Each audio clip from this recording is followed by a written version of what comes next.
కీర్తన 36:1 మళ్ళా చదవండి, ఏమన్నాడు?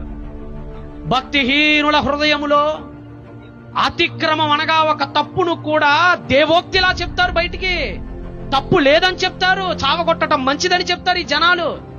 ఇంకేమంటున్నాడండి? వారి దృష్టి ఎదుట దేవుని భయం బోత్తిగా లేదు. ఏ భయం లేదట మానవుడికి? అస్సలు లేదు.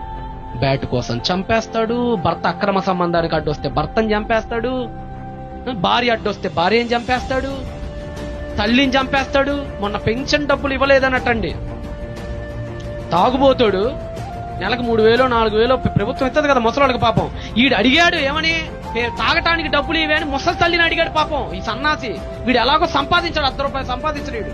ఏదో ప్రభుత్వం ఇచ్చే 3,000కి ఏదో పాపం ఏదో 4 నూకలు వండుకొని తినే ఆ ముసలి దాని దగ్గరికి వెళ్ళి పాపం వీడు అడిగాడు, నాకు ఇవ్వలేదనండి.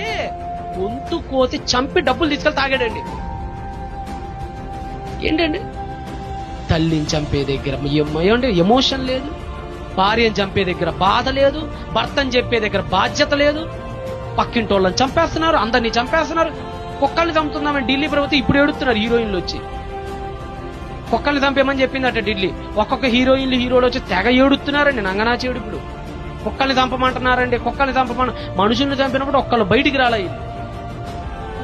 ఆవుల్ని కనుక చంపడానికి లారీలు అమ్మడ తీసుకుపోయారనుకోండి, చంపి పడేస్తారు గోరక్షణ శాఖ వాళ్ళు. మనిషికి లేదు ఈరోజు విలువ. కుక్కలు చంపుతున్నప్పుడు, గోవుల్ని చంపుతున్నప్పుడు ఉన్న విలువ మనిషిని చచ్చిపోయినప్పుడు లేదు ఈరోజు సమాజంలో.